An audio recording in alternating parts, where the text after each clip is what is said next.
Hello friends, আসসালামু আলাইকুম। খাদিজাস কিচেনে তোমাদের সবাইকে ওয়েলকাম।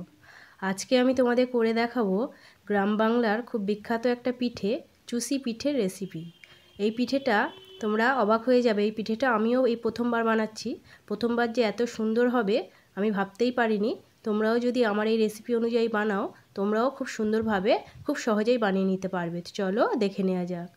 প্রথমে আমি এক বাটি পানি দিয়ে দিলাম গ্যাসের মধ্যে, তারপরে দিয়ে দিচ্ছি পরিমাণ মতো নুন। এরপর আমি পানিটাকে ফুটতে দিয়ে দেব। খুব ভালোভাবে পানিটা ফুটে গেলে এবার আমি যে বাটি মেপে পানি দিয়েছিলাম সেই বাটির এক বাটির একটু কম চালের গুঁড়ো আমি দিয়ে দেব। এটা আতপ চালের গুঁড়ো, শুকনো রোদে দেয়া ছিল, সেটাই আমি পিঠে বানাচ্ছি। একটু একটু করে আমি পানির মধ্যে দিয়ে দেব, আর গ্যাসের ফ্লেমটা আমি একদম এই সময় লো করে রেখে দেব। খুব ভালোভাবে পানির সাথে আটাটা মিক্স করে নিয়ে আমি ঢাকা দিয়ে আরও 5 মিনিট রেখে দেব। 5 মিনিট পর আমি খুলে দেখো বন্ধুরা, আটাটা খুব ভালোভাবে সেদ্ধ হয়ে যাবে। গ্যাসের ফ্লেম আমি অফ করে দিয়েছি। এবার আমি একটা বাসনের মধ্যে ঢেলে নিচ্ছি ঠান্ডা হওয়ার জন্য। খুব বেশি ঠান্ডা হলে হবে না, একটু গরম থাকতে থাকতে হাত দিয়ে খুব ভালোভাবে মাখিয়ে নিতে হবে। তো খুব ভালোভাবে আমি মাখিয়ে নেব। হাত দিয়ে একটু ঠেসে ঠেসে খুব ভালোভাবে নরম করে মাখিয়ে নেব। এবার আমি ওই আটা মাখা থেকে একটা লেচি কেটে নেব। তারপরে বাকিটা আমি একটা ভিজে কাপড়ে ঢাকা দিয়ে রেখে দেবো যাতে শক্ত না হয়ে যায়। তারপর ওই লেচিটা আমি একটা বেলুন চাকি নিয়ে নিয়েছি। বেলুন চাকির উপর খুব ভালোভাবে রোল করে, সরু করে, লম্বা করে রোল করে নেব। তোমরা ভিডিওতে যেমন দেখতে পাচ্ছ ঠিক এইভাবেই রোল করে নেব। তোমরা চাইলে কিচেনের সেলফের উপরেও করতে পারো বা প্লেন কোনো জায়গার উপরেও করতে পারো। তারপরে এইরকম একটু একটু করে নেব আর হাতের তালু দিয়ে এইভাবে ঘষে ঘষে ছেড়ে দেব।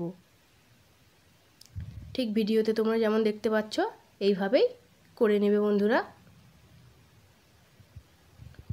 খুবই সুস্বাদু একটা পিঠের রেসিপি, তোমরা খুব সহজেই বাড়িতে করে নিতে পারবে। আর এখন শীতকাল, এই সময় গুড়ের সিজন, খুব সহজেই তোমরা গুঁড়ো পেয়ে যাবে। তো চলো আস্তে আস্তে আমরা এইভাবে চুষিগুলো বানিয়ে নেব। একটু দেরি হয় কিন্তু খেতে খুবই টেস্টি হয়। একটু একটু করে নিয়ে এইভাবে আমরা চুষিগুলো করে নেব। দেখো বন্ধুরা, আমার চুষিগুলো হয়ে গেছে। সবগুলো চুষি আমার করা হয়ে গেছে। চুষিগুলো আমি একটা বোলের মধ্যে তুলে নিয়েছি। এবার আমি পিঠেটা বানিয়ে নেব।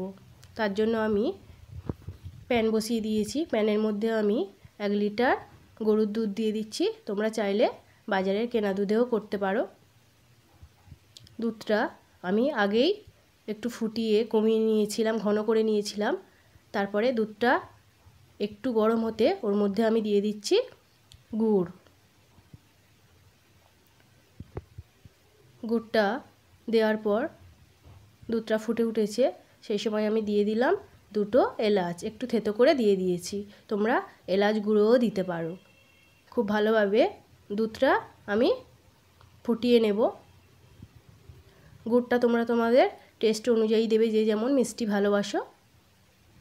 আমি 100 গ্রাম দিয়েছি। এবার আমি খুব ভালোভাবে যখন ফুটে গেছে চুষিগুলো উপর থেকে ছড়িয়ে দেব। চুষিগুলো যখন দেব তখন গ্যাসের ফ্লেমটা একদম লো রেখে দেব। তারপরে গ্যাসের ফ্লেম মিডিয়াম করে দুধটা আবার ফুটিয়ে নেব।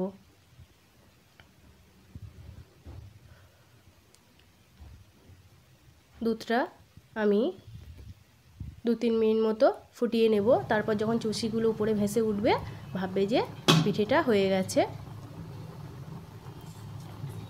শেষের দিকে আমি 1 চিমটি নুন দিয়ে দিলাম। যে কোনো পায়েসে বা পিঠেতে, মিষ্টি জিনিসে 1 চিমটি নুন দিলে স্বাদ অনেক গুণ বেড়ে যায়। হয়ে গেছে আমার, দেখো বন্ধুরা। এবার আমি গ্যাসের ফ্লেম অফ করে দিয়ে সার্ভ করে দেবো। ঠান্ডা ঠান্ডা এই পিঠে খেতে খুবই ভালো লাগে। যদি আমার এই রেসিপিটি তোমাদের ভালো লেগে থাকে আমার চ্যানেলটিকে অবশ্যই সাবস্ক্রাইব করে ভিডিওটাতে লাইক কমেন্ট শেয়ার করে দেওয়ার অনুরোধ রইল।